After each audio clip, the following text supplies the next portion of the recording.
Hello, health champions.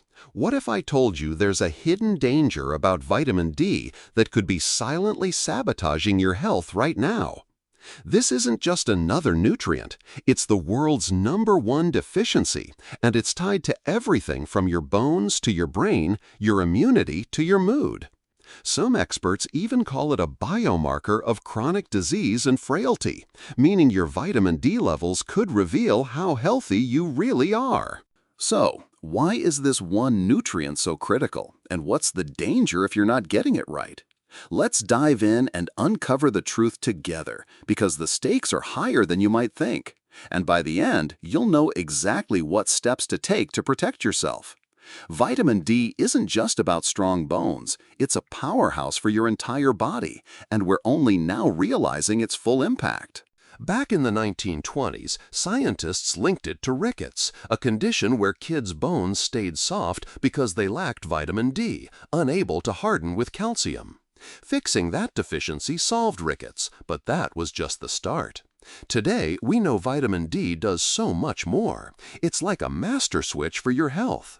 It powers up your immune system, activating and regulating immune cells to fight off infections. It controls inflammation, keeping it in check so your body doesn't turn against itself. It's vital for apoptosis, the process that manages cell death to keep tissues healthy. It even supports neurogenesis, helping your brain build new cells and connections, which is crucial for learning, memory, and even recovering from injuries like concussions. But here's where it gets wild. Low vitamin D is linked to serious problems like cancer, autoimmune diseases, and even brain disorders. So, why aren't we talking about this more? Let's break it down. Imagine your body is a complex machine. Vitamin D is like the oil that keeps it running smoothly. Without enough, things start breaking down.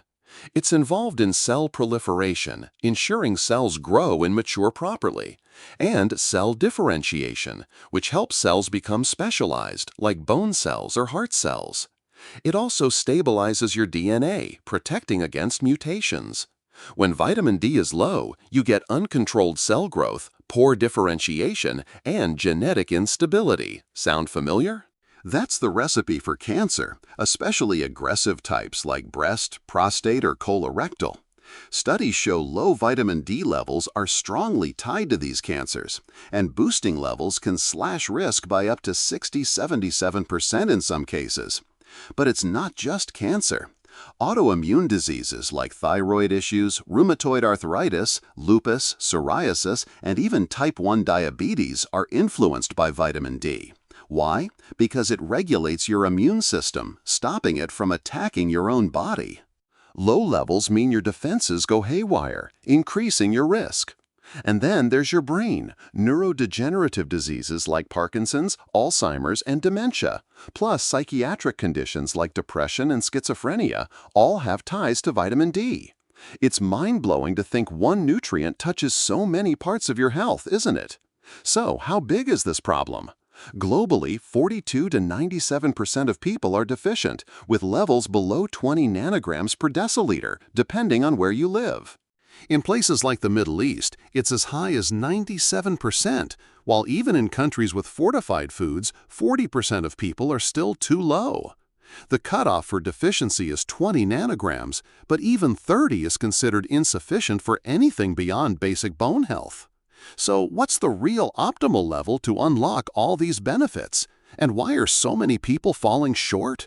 Let's explore the steps your body needs to use vitamin D properly and where things go wrong. First, your body makes vitamin D when your skin gets UVB sunlight. But here's the catch. Modern life makes that nearly impossible.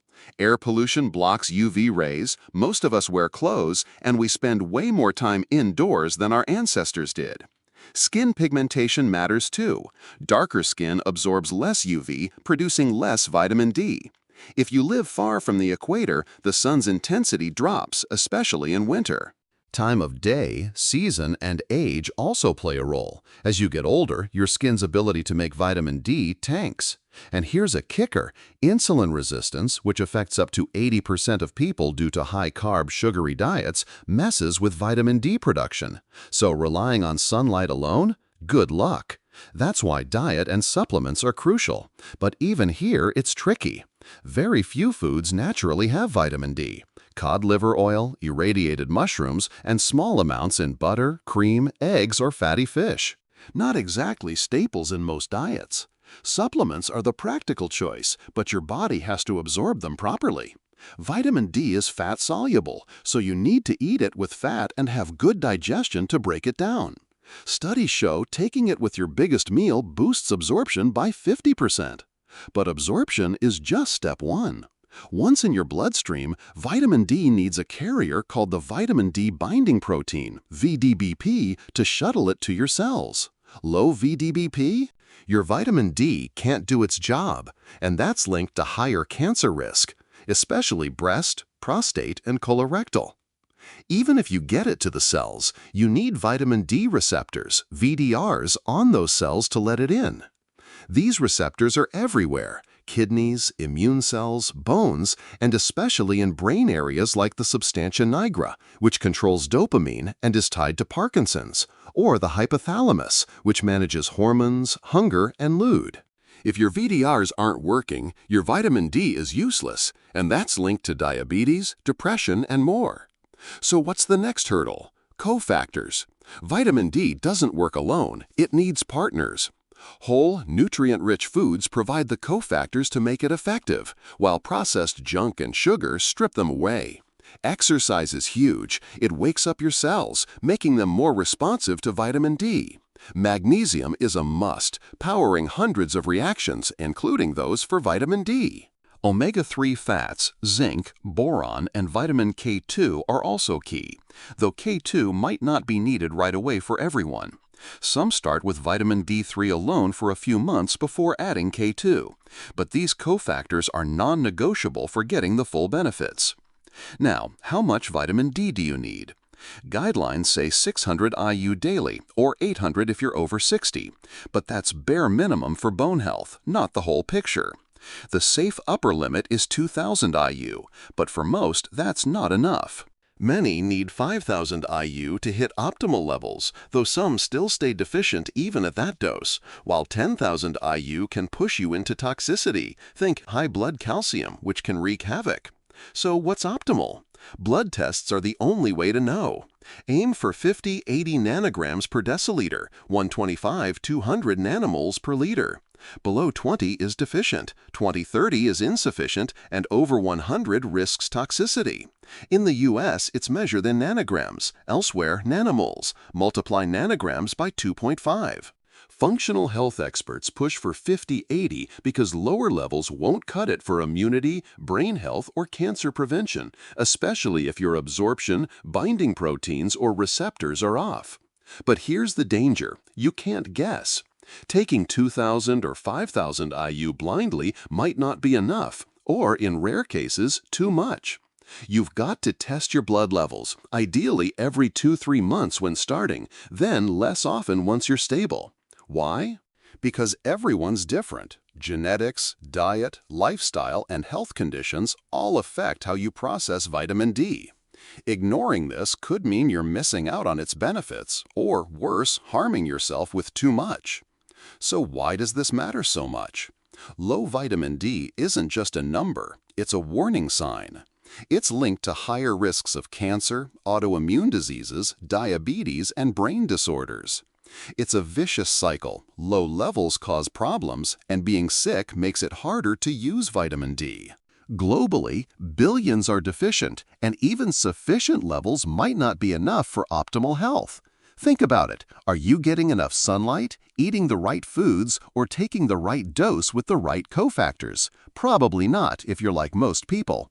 And what about the bigger picture? Why isn't this a bigger priority in healthcare? Shouldn't we be testing everyone regularly, making supplements more accessible, or teaching people how to optimize their levels? Imagine a world where everyone's vitamin D is dialed in. Less cancer, fewer autoimmune issues, sharper minds, stronger bodies. What would it take to get there? Maybe simpler guidelines, better education, or even fortifying more foods with vitamin D, but done right. And what about you personally? Have you checked your levels? Are you relying on the sun or a random supplement dose hoping it's enough? What if you're one of the billions falling short? The good news is it's fixable. Get a blood test. Aim for 50-80 nanograms. Supplement smartly with cofactors like magnesium and omega-3s, and retest to stay on track. It's not just about avoiding deficiency, it's about unlocking your body's full potential.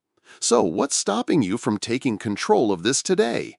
Is it lack of awareness, access to testing, or just not knowing where to start? This is your wake-up call. Vitamin D isn't a small thing. It's a game changer for your health, and the danger of ignoring it is too big to overlook. Share your thoughts. What do you think about this hidden crisis, and what's your next step to make sure you're covered?